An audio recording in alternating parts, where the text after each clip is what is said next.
ఈరోజు నల్ల కారం తయారు చేస్తున్నాను. నల్ల కారానికి కావాల్సిన ఇంగ్రీడియంట్స్ అన్నీ చెప్తాను. ఇవి ఎండుమిరపకాయలు, క్వాంటిటీ కూడా ఎంతో చెప్తాను. ఇది 1/2 కేజీ ఎండుమిరపకాయలు. 1/2 కేజీ ఎండుమిరపకాయలకి పచ్చిశనగపప్పు ఒక 50 గ్రాములు, మినపప్పు ఒక 50 గ్రాములు, జీలకర్ర 25 గ్రాములు. ఎందుకంటే ఇది వెయిట్ ఎక్కువ ఉండదు అనమాట, ఎక్కువ వస్తుంది. జీలకర్ర బరువు తక్కువ ఉంటుంది కాబట్టి ఎక్కువ జీలకర్ర వస్తుంది, అందుకని జీలకర్ర. తర్వాత ఇది చింతపండు వచ్చేసి ఒక 100 గ్రామ్స్, ఉప్పు, వెల్లుల్లి కూడా 1/2 కిలోకి కనీసం ఒక 100 గ్రాములు పైనే పడతాయి. చిన్న బెల్లం ముక్క, కారపొడిలో నల్ల కారంలో కొంచెమైనా బెల్లం అయిపోతే బాగుండదు. ఇది బెల్లం కూడా ఒక 50 గ్రాములు. ఆయిల్ వేయించుకోవడానికి, ఇవి ఫ్రై చేసుకోవడానికి ఆయిల్, డీప్ ఫ్రై కాదు, మామూలుగా ఆయిల్ వేసి వేయించాలి. తర్వాత నువ్వులు వేసుకుంటే కొంచెం టేస్ట్ బాగుంటుంది, ఆ ఫ్లేవర్ వస్తుంది, అందుకని నువ్వులు అవి కూడా ఒక 50 గ్రామ్స్. కరివేపాకు, ధనియాలు కూడా ఒక 50 గ్రాములు. ఇప్పుడు స్టవ్ వెలిగించుకొని ఫ్రీగా వేయించుకోవడానికి ఫ్రీగా ఉండే పెద్ద బాండీ పెట్టుకోవాలి. దాంట్లో ఆయిల్ వేసుకోవాలి.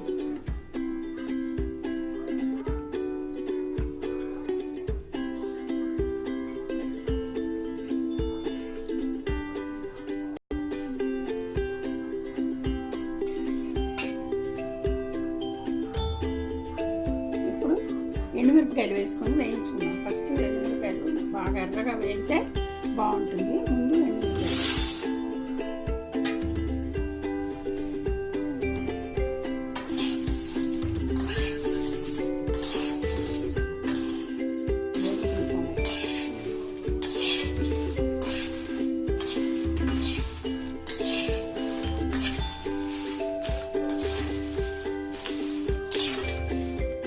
ఇప్పుడు ఆ పప్పులన్నీ వేసుకోవాలి. ఒక్కొక్కటిగా వేసుకుంటూ ఉంటే వాటితో పాటు కూడా మిరపకాయలు వేగుతాయి. ఫస్ట్ పచ్చిశనగపప్పు వేసుకున్నాము. తర్వాత మినపప్పు,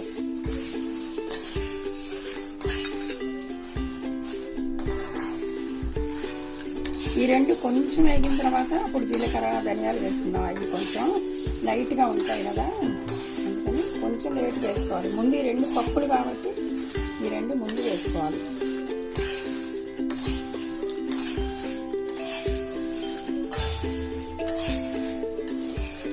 మా ఇంట్లో ఇంతకుముందు పిల్లలకి ఏమైనా జ్వరం అది వస్తే కూడా ఏం పెట్టేవాళ్ళు కాదు, పచ్చం పెట్టాలంటే ఈ కారపొడి ఒకటి వేసి కొంచెం ఒక చారు, చింతకాయ పచ్చడి, ఈ మూడింటితోనే పచ్చము అనగానే ఈ 3 ఎక్కువ పెడతారు. ఇప్పుడు అన్ని రకాల కూరలు అవి తింటున్నారు. మా చిన్నప్పుడు అలా పెట్టేవాళ్ళు కాదు. ఎందుకంటే అప్పుడు జ్వరంతో ఏం తినబుద్ధి కాదు కదా, ఇవైతే కొంచెం కమ్మగా ఉంటాయి. చింతకాయ పచ్చడి పుల్లగా ఉంటుంది, నోటికి తినబుద్ధి అవుతుంది. కారపొడి మస్తు అన్ని రకాల ఐటమ్స్ పెట్టి ఘాటుగా బాగుంటుంది. అందుకని ఇది ఒకటి వేసేవాళ్ళు.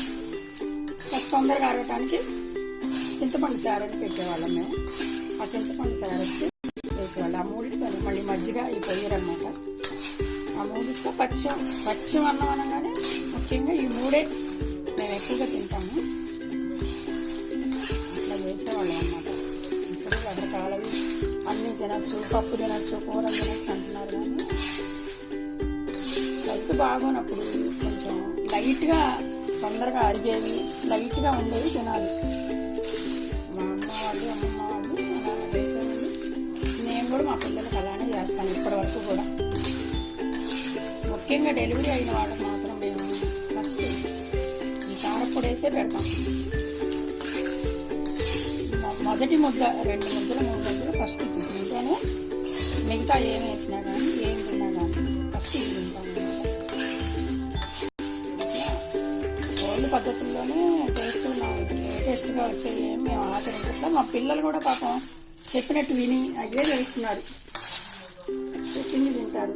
నేను తినమని కానీ మా మనవరాళ్ళు కానీ అమ్మమ్మ నువ్వు చేస్తే బాగుంటుంది.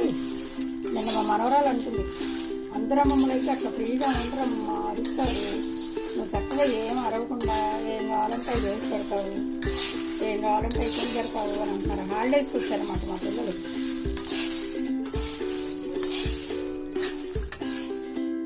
కనిపిస్తున్నాయి కదా, శాంతం వేయలేదు కానీ సగం వేయలేదు. ఇప్పుడు ధనియాలు వేసుకున్నాం.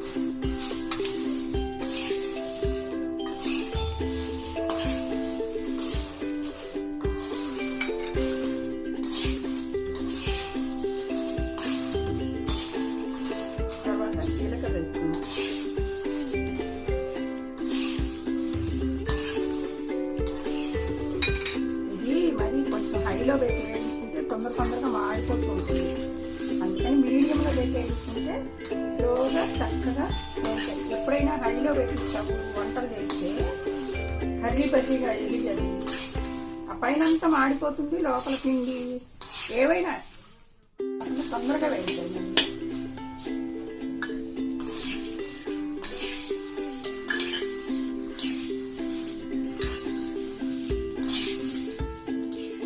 కదా చిక్కుతామని తొందరగా వేగేస్తాను. బాగుంది కదా, కలర్ఫుల్గా వేయించుకుంటే తింటే కూడా అలానే ఉంది. ఇప్పుడు కరివేపాకు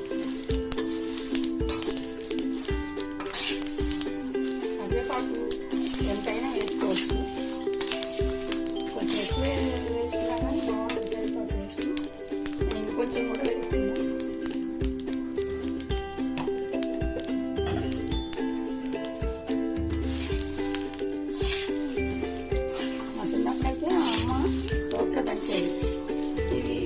చాలా పెద్ద ఫ్యామిలీ అన్నమాట. 7 మంది పిల్లలు, అమ్మ నాన్న 10 మంది పిల్లలు. కొంచెం ఏం చేసినా ఎక్కువ చేయాల్సి వచ్చింది. అందులో ఇలాంటివి ఏంటి వేస్తారో చేయాలి, ఒకేసారి కొంచెం ఎక్కువ చేసుకొని ఉంచుకోవాలి. కాబట్టి రోట్లో వేసి అమ్మ కూర్చుంటే పిల్లలు మేమే దంచేవాళ్ళం. అమ్మ కింద కూర్చొని ఆ రోటి దగ్గర చుట్టూ పడకుండా అట్లా లోపలికి నెడుతూ అట్లా కూర్చునేది. పిల్లలు ఒక్కడమే చేయగలిగేవాళ్ళం. అది దంచాలంటే కష్టం కదా, కొంచెం సేపు ఒకళ్ళం అట్లా చేసి అమ్మకి హెల్ప్ చేస్తూ ఉండేవాళ్ళం. ఇది చాలా మంచి కదా మా అమ్మ రెసిపీ. ఎందుకంటే ఆమె బాగా చేసేది. కారపొడి అంటే మా అమ్మ స్పెషల్. ఎంత బాగుండేది. కొంచెం ఇళ్ళ దగ్గర వాళ్ళు కూడా కొంచెం వచ్చి మేము వైష్ణవుల బజార్లో ఉండేవాళ్ళం అనమాట. కాస్త ఇంటి దగ్గర పని చేసేవాళ్ళు వాళ్ళు ఇలాంటివన్నీ కొంచెం తయారు చేసుకుంటారు.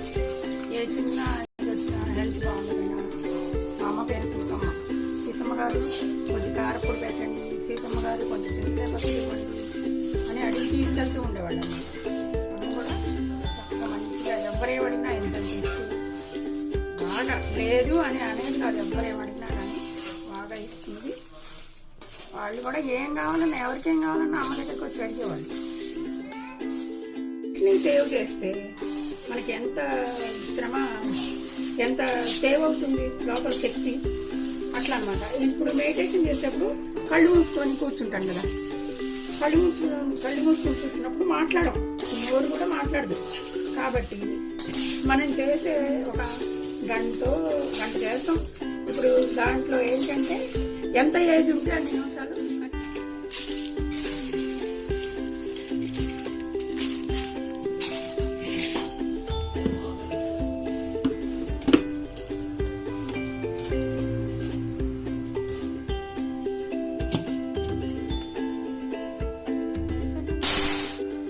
చింతపండు చిన్న ముక్కలు చేసుకొని ఇట్లా వేసుకోవాలి. తర్వాత ఉప్పు కూడా వేస్తున్నాం.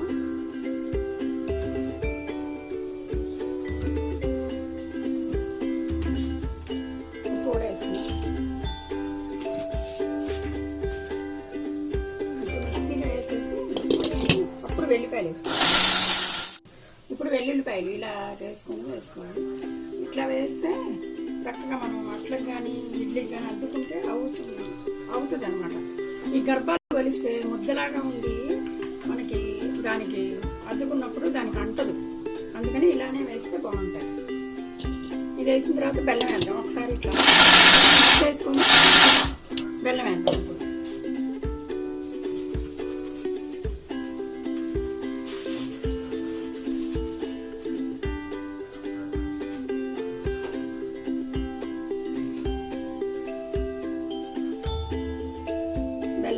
మెత్తగా కొట్టాను. బెల్లం కూడా వేసేసాను.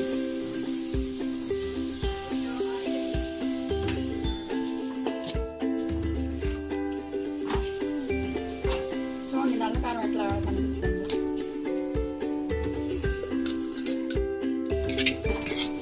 సబ్స్క్రైబ్ చేయండి.